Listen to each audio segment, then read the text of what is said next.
James Comey, the former FBI director, indicted last night after a very convoluted process. We'll get into that, because President Trump had literally admitted that he wanted to call the play and have this person indicted regardless of doubts and evidence problems within his own DOJ.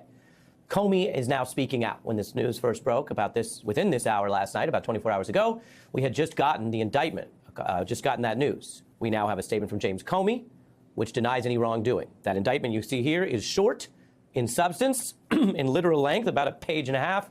And in the bottom there, it is short in signatures because this highly unusual, many say prejudicial process lacks the most recent U.S. attorney who's been there since Trump started this year, because that person was ousted, lacks the career prosecutors, just the lone signature of someone with no prosecutorial experience installed by Donald Trump, apparently, to get an indictment that no one else in his DOJ would sign. Now, it alleges that Comey knowingly made a materially false statement in congressional testimony and thus was trying to influence, obstruct, or impede what is Congress's power of inquiry. Now, the indictment is so thin, and sometimes indictments are sparse, but not usually this sparse when you're dealing with such a significant high-level former official. It doesn't really get into the statements. But there is reporting that the government wants to go into basically whether or not Comey was truthful in referring to people who might have spoken out about what was going on inside the FBI and his views, basically authorizing a type of statement or leak. Now, the charges are rushed because the deadline was next week. The actual legal process of the arraignment for former Director Comey is October 9th. I've reported this week that we are past the red line, that if you use the analogy of the boiling frog, when it comes to the rule of law, the frog has been boiled and it's dead. And we're now past the red line at a point where we are seeing how people deal with that.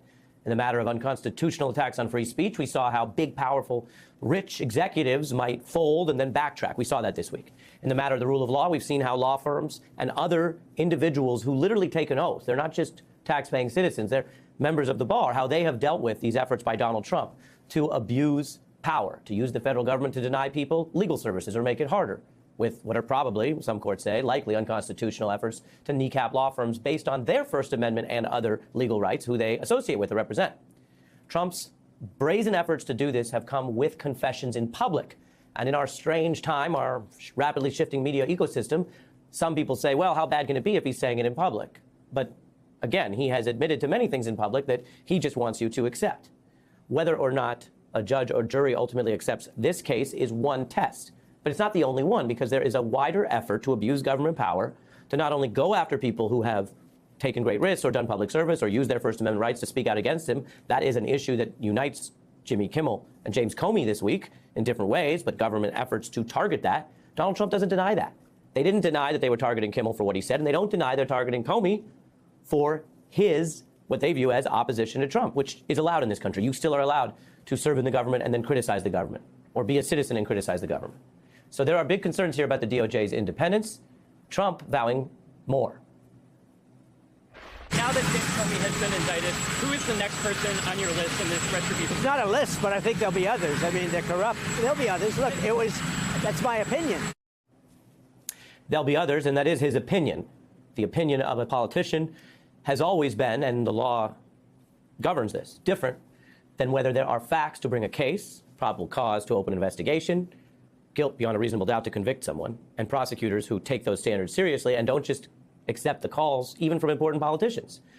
James Comey, who knows a lot about this system, he is in that rare position of going from actually overseeing these kinds of cases, developing the evidence, meeting with DOJ, running the FBI, to being on the other side of the FBI that develops these kind of cases and the DOJ that prosecutes them. And he says he's innocent, and he understands in the wider context why this is a time to also address other Americans about the fear that this president would want anyone to have just for being American, for exercising your rights. So here was Mr. Comey's response. We will not live on our knees, and you shouldn't either. I'm not afraid, and I hope you're not either. I hope instead you are engaged, you are paying attention.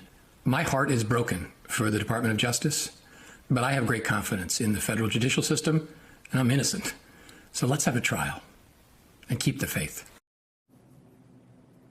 Let's have a trial, which of course no single politician controls, even one trying to do all these power grabs. A trial, as we all know from civics textbooks or watching Law & Order, a trial involves other people, 12 of your peers. For Republicans, the current trajectory raises concerns. Before then, and they have some good arguments before then, what are called pretrial motions with regard to government misconduct and other things. But if they don't get it dismissed before then, he sounds pretty confident that 12 people hearing all the evidence will acquit him, and perhaps view more negatively the government's case and the sordid path we got here on. Now, what is in this two-pager I mentioned? It's a thin set of charges. The grand jury reportedly rejected a requested third charge against Comey. There's a form that shows they declined this additional false statements charge, which is significant because, as you probably know from the ham sandwich saying, grand juries tend to accept reasonable or well-presented government arguments and move it along. In fact, grand juries are generally kind of under the view that this is not the end of the case, it's the beginning, and if somebody's innocent, they'll get their chance later, but they hear out the prosecutors. They're a tool of the prosecutors, and yet on 1 out of 3, they said no already. We also have reporting that only 14 of the 23 grand jurors signed off on these counts, meaning there was already unusually high dissent on the 2 counts that passed muster. Legal experts say this is a pretty unserious beginning to a case against a very serious, respected government veteran, that it could end in spectacular failure, and in a sign of how we should cover this and whether people should just give in to Trump's effort to misuse the process to make everyone sound like a defendant and be on defense, a warning that this is now what prosecutors do in dictatorships. As for the path I mentioned, the prosecutor who brought the case is formerly Donald Trump's personal defense lawyer, and she is lonely as a legal matter, the sole signatory on that indictment. Usually you have several, which shows the legal process of people, again, members of the bar, signing their name to something that they think is legally defensible. She doesn't have experience presenting to a grand jury. Usually of a matter of this import against an FBI veteran, you'd want a veteran to do it, but she marched in there alone, apparently because no one else would do it, and senior prosecutors had already written what's called a declination memo, ruling that there wasn't evidence to proceed on this case. Now, everything I've just told you is about why it's already this thin. But there's more. And the more is bad news for the Trump DOJ, which, make no mistake, is in crisis. Federal tonight. prosecutors in Virginia's Eastern District unsealed a scant 1.5-page indictment against former FBI Director James Comey on September 26, charging him with making a materially false statement to Congress and obstructing a Senate inquiry. The allegations center on Comey's May 2017 testimony before the Senate Judiciary Committee, where he denied authorizing leaks about the FBI's Clinton Foundation investigation. Critics, including legal scholars, labeled it the thinnest federal indictment in memory, accusing the Trump administration of engineering a politically motivated prosecution despite internal DOJ doubts. The document, signed solely by U.S. Attorney Lindsey Halligan, a novice prosecutor and low-level member of Trump's personal defense team, lacks endorsements from career prosecutors or her deputy, signaling reluctance. Halligan, installed after Trump ousted the previous appointee for refusing charges, has no federal trial experience. A grand jury rejected a third false statement count, and only 14 of 23 jurors approved the 2 that advanced, indicating unusual dissent. Arraignment is set for October 9th, but pretrial motions citing government misconduct could dismiss the case. Comey, in a defiant video statement, rejected the charges. My family and I have known for years that there are costs to standing up to Donald Trump, but we couldn't imagine ourselves living any other way. We will not live on our knees. He invoked his daughter Maurene Comey's words upon her 2017 firing by Trump's DOJ. Fear is the tool of a tyrant. As lead prosecutor in Ghislaine Maxwell's sex trafficking trial, Maurene Comey was removed just before Trump's lawyer Todd Blanche, now deputy AG, interviewed Maxwell in Florida, raising suspicions of shielding Epstein associates. Trump once called Epstein, his closest friend for a decade, a terrific guy. Trump deleted a September 25th Truth Social post pressuring AG Pam Bondi. Pam, what about Comey, Adam Shifty Schiff, Letitia James? They're all guilty as hell. We can't delay any longer. The outburst prejudiced the jury pool, echoing Richard Nixon's retracted Charles Manson comment that risked mistrials. Unlike Nixon, Trump offered no apology, pronouncing guilt pre-indictment.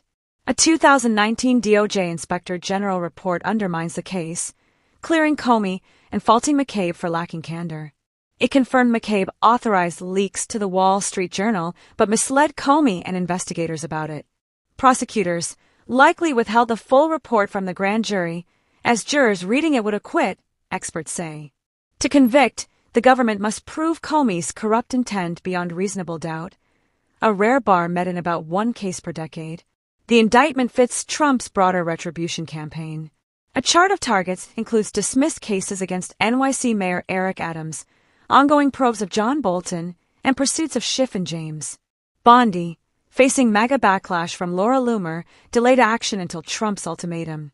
Arizona, Democrat Adelita Grijalva's special election when secured the 218th signature for a bipartisan discharge petition forcing an Epstein files vote, prompting Speaker Mike Johnson's panic and threats to co-signers like Representatives Marjorie Taylor Greene and Lauren Boebert.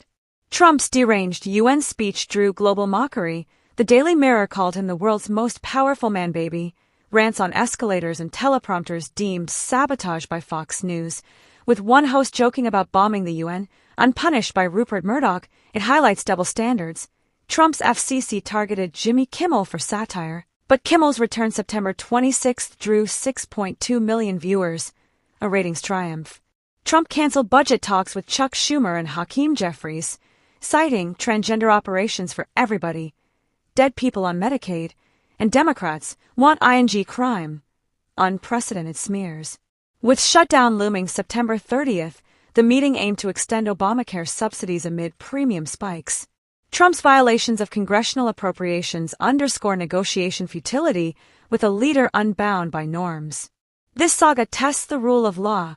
Trump's public confessions normalize abuse, but Comey's confidence, let's have a trial, and grand jury skepticism suggests spectacular failure. As Maurene Comey's Maxwell expertise remains sidelined, Epstein's shadows loom. Amid Arizona's petition push, the case unites unlikely allies like Kimmel and Comey against fear, urging engagement. Vote like your beloved country depends upon it.